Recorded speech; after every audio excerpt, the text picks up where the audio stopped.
Les 7 royaumes de l'âme. Il existe, bien au-delà du monde visible, un royaume intérieur où se livrent les batailles les plus silencieuses et les plus décisives, celle de l'âme humaine.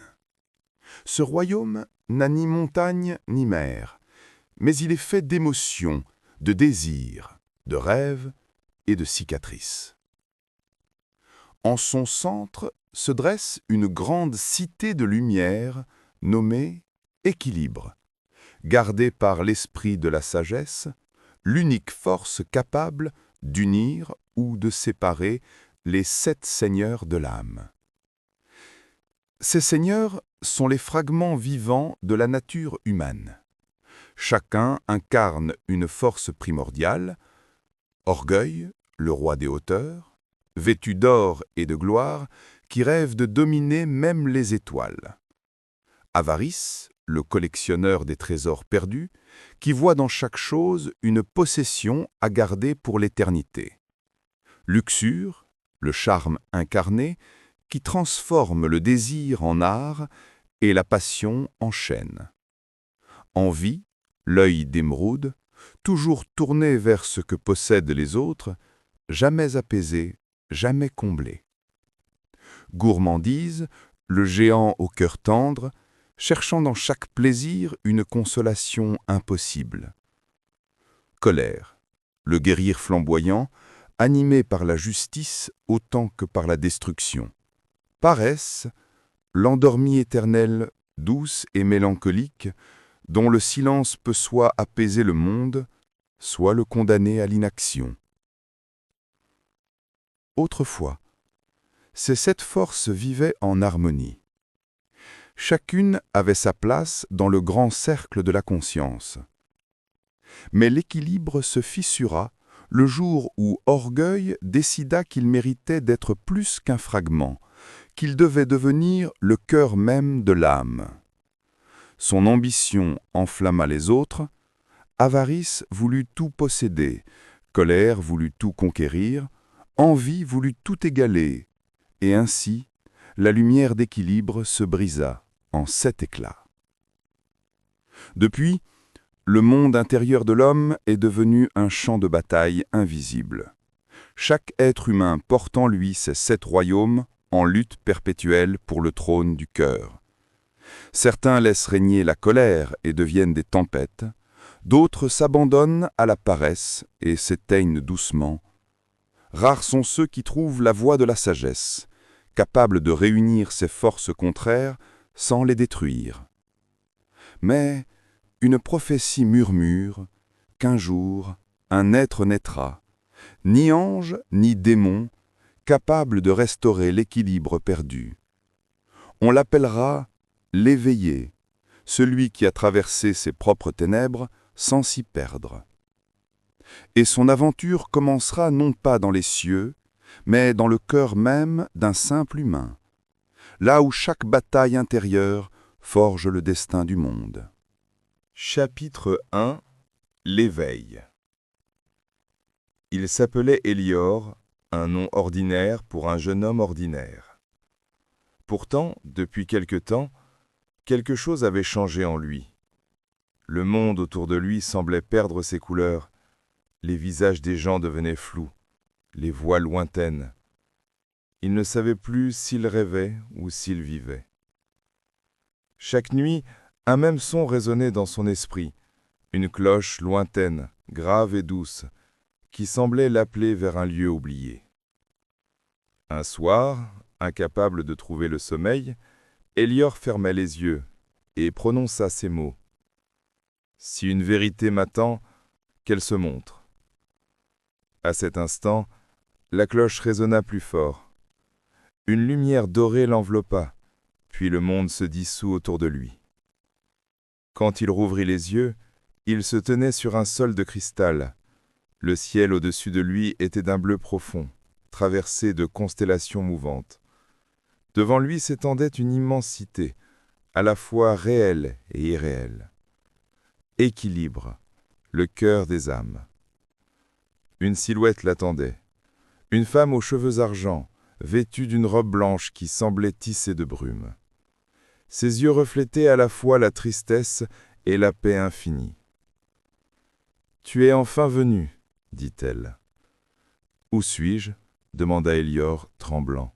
« En toi. » Elle sourit doucement. « Je suis la sagesse, gardienne des 7 royaumes de ton âme. Depuis des siècles, ces royaumes se déchirent, et ton monde intérieur s'effondre. Tu es l'éveillé, celui qui peut rétablir l'équilibre. » Élior resta muet. Tout cela semblait impossible, mais dans le fond de son cœur, il savait que c'était vrai. Soudain, le sol vibra. Au loin, un rugissement éclata, profond et brûlant. La sagesse ferma les yeux. Le premier royaume s'agite déjà, celui de la colère. Si tu veux avancer, tu devras affronter le feu qui brûle en toi. Elle lui tendit une sphère de lumière. Chaque royaume te révélera une vérité, mais prends garde, les 7 seigneurs ne sont pas tes ennemis, ce sont des fragments de toi-même. Tu ne peux les vaincre qu'en les comprenant. Élior serra la sphère contre sa poitrine. Un vent chaud se leva, et le monde autour de lui se transforma en une plaine en flammes. Des éclairs fendaient le ciel, et au centre de ce chaos, un guerrier aux yeux ambres l'attendait, une épée rouge à la main. « Je suis colère, ton feu intérieur. Si tu veux me comprendre, endure-moi. Si tu veux me fuir, brûle. » Le premier combat d'Élior venait de commencer, non contre un ennemi, mais contre une partie de lui-même. Chapitre 2 – Le royaume de la colère. Le sol tremblait sous les pas d'Élior. Autour de lui, des colonnes de feu jaillissaient du sol comme si la terre criait sa douleur. L'air était si lourd qu'il brûlait ses poumons à chaque respiration. Au centre de ce champ de flammes, Colère se tenait droit, un guerrier gigantesque au torse nu, la peau marquée de cicatrices, les yeux flamboyants comme 2 soleils déchirés. « Pourquoi trembles-tu, éveillé » gronda-t-il, d'une voix qui fit vibrer le ciel. « Parce que je ne comprends pas. Pourquoi tout ce feu? Pourquoi cette haine ?» répondit Élior. Colère éclata de rire. « Haine? Non, petit humain, ce n'est pas de la haine, c'est ta force, ton feu intérieur que tu refuses de regarder. » Il brandit son épée, une lame rouge faite de pure énergie. « Sans moi, tu restes faible. Sans moi, tu subis. Mais avec moi, tu détruis. » Élior sentit la chaleur l'envahir. Son cœur battait à toute vitesse. Des images défilèrent dans son esprit, les humiliations qu'il avait endurées, les injustices qu'il avait tues, les colères qu'il avait enfouies. Le feu autour de lui grandissait, à mesure que sa respiration devenait plus lourde. « Laisse-moi te guider » murmura Colère, approchant son visage du sien. « Ensemble, nous pourrions tout brûler, tout recommencer. » Élior ferma les yeux. Il comprit alors que la colère ne cherchait pas à le détruire. Elle voulait être reconnue, écoutée, comprise.